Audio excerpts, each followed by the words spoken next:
Hi, this video is going to briefly review the Hall effect, and while we're mainly going to focus on what this phenomenon is and how we can use it, we'll also discuss the associated equation and then tie in a few real-world examples so we can understand how it applies and just why it's so important.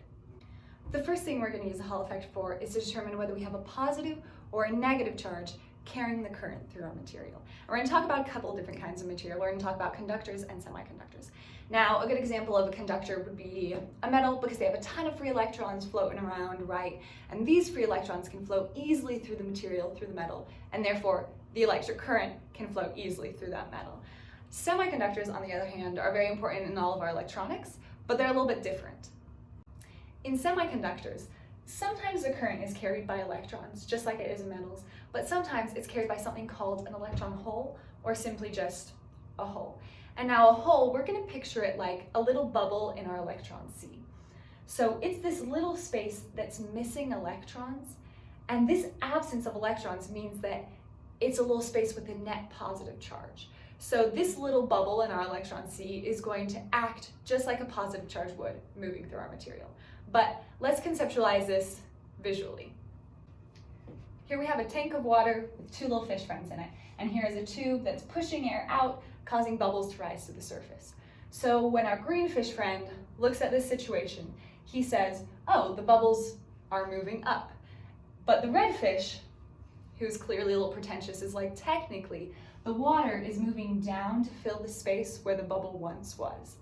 And we're going to look at this as the situation with our electron sea, or the water, and these electron holes, or the bubbles, moving up. So our electrons are technically still moving this way, while our electron holes are traveling upwards. So what does this have to do with the Hall effect? We're going to set up two hypothetical situations showing you the experiment that Hall ran, enabling us to see whether it is a positive charge or a negative charge carrying our current. So in his experiment, what he did was he took a hunk of material and he ran a current through it. And what we're going to do is we're going to pretend that a negative charge is carrying the current in this one, and we're going to pretend that this is a hypothetical where a positive charge is carrying a current.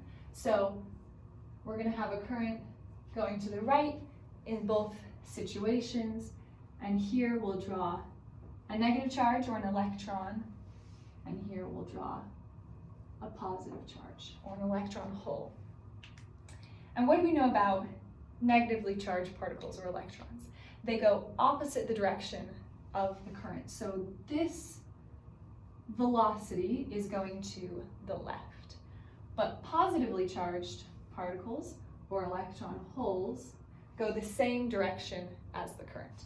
So this velocity is going to the right. And what Hall did is he put his chunk of material in a uniform magnetic field. And what that's going to do is exert a force on the particle. So this magnetic field, we're using dots to represent it, showing that it's coming out of the board towards you. If it was going into the board, we'd use fletchings, like the back of an arrow, to show that. We're going to show that this uniform magnetic field is coming out of the board towards us. So let's see just how this exerts a force on these particles. So if you remember the right-hand rule, we're going to briefly review it. Our thumb is our velocity, our fingers are the direction of the magnetic field, and the direction of the force that the magnetic field exerts, also known as the Lorentz force, is either going to be perpendicular to the palm of our hand, if it's positive, that's how I remember it, palm for positive, or perpendicular to the back of our hand if it's negative. So in this situation, we have the velocity going to the left, we have the magnetic field coming out of the screen towards you, and since this is a negative particle, it's an electron, we're going to use the back of our hand. So the Lorentz force, or the force exerted by this magnetic field, is going to be pushing the particle down. I'm going to draw that in blue, so we can see the Lorentz force there. And what that does is as these electrons are traveling through the material, they start getting deflected downward, right? They're being pushed downwards. So we're going to have a buildup of a negative charge on the bottom of our material. And as such, we're going to polarize the material, right? We're going to start to build up positive charges on top. And this creates a change in voltage, a difference in voltage, or an EMF. And in this situation, it's going to be a positive EMF. You're going from this high voltage up here to a low voltage down here, but we'll get to that in a second. So now looking at this situation, we're going to do the same thing with the right-hand rule to see what this force, how this force is going to push on this particle, the Lorentz force. So we have our velocity going to the right this time.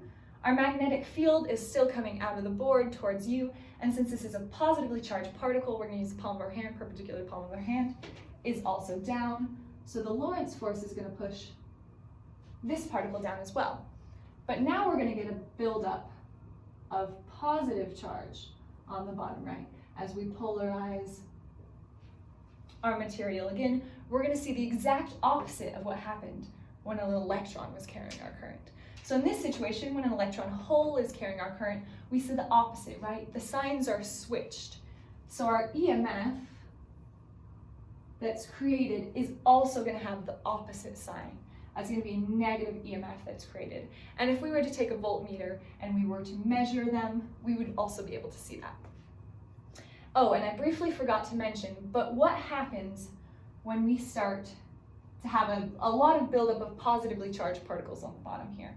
What happens is that as more positively charged particles or electron holes are trying to travel through the material, they're going to be pushed down by this Lorentz force, or the force exerted from the magnetic field, but you're pushing a positive charge towards another positive charge, so it's going to repel it, right? And there's going to be an electric force that's also going to push right back on that electron hole. So it reaches equilibrium rather quickly, so that the electric force cancels out the Lorentz force, or balances it out, I guess I should say.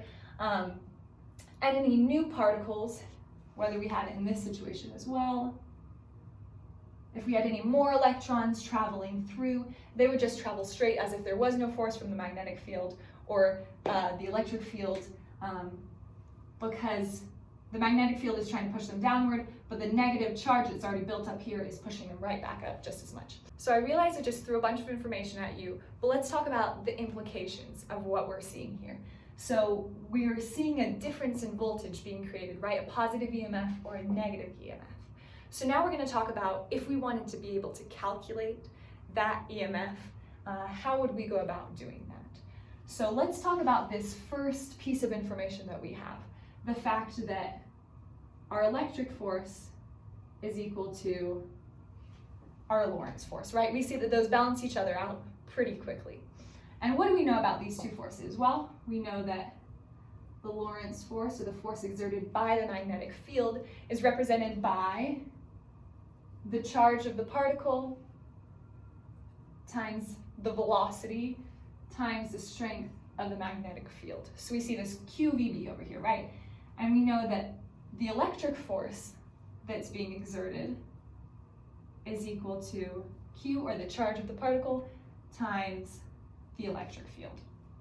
So knowing that these two are equal to each other, we can thereby say, we'll switch up the colors so we can see a little bit better, that QE is equal to this QVB, right? And what can we do then with this equation? Well, if we have a Q on both sides, we can just cancel that Q right out, make it simpler. Now we have this electric field is equal to our velocity times the strength or the magnitude of our magnetic field. And we're going to tie in one more equation, and we'll get to see how this is going to apply to the Hall effect in a second. We know that our electric field is also equal to our EMF, or this epsilon, over this L, or the width of our material. So this would be the width of our material right here. How wide is whatever material, hunk of material that we're using? So if we plug this in for our electric field right here, we're going to see that suddenly we have our EMF over L is equal to VB. And I recognize we're getting to the bottom of the board right here, but just to clean it up, this EMF, or the Hall effect that we're going to calculate, is equal to VB, and if we multiply this L right over, we end up with this equation. So that's a brief introduction to the equation that you can use to solve for your EMF, or for your velocity, or for the strength of your magnetic field, and it can be super useful in actual applications of this effect. That's the Hall effect in a nutshell, and there are tons of real-world applications, but I'm just going to touch on a few that I found interesting. One of them that's become a big thing recently is being able to get a lab-created sapphire diamond instead of a real diamond, and how they use the Hall effect with that is that if you're a condensed matter physicist or you're creating a new material in a lab, it's really important that you know the properties of it. So if you want to know whether you have an electron or electron hole carrying the current through your material, you can use the Hall effect to determine that. In the medical field, they can use the Hall effect to help measure blood flow rate. They also, kind of what we touched on at the end of explaining the equation there, you can use it to precisely measure the strength of a magnetic field. So there are tons of practical applications, but I hope you learned a little bit more about the Hall effect and its usefulness today.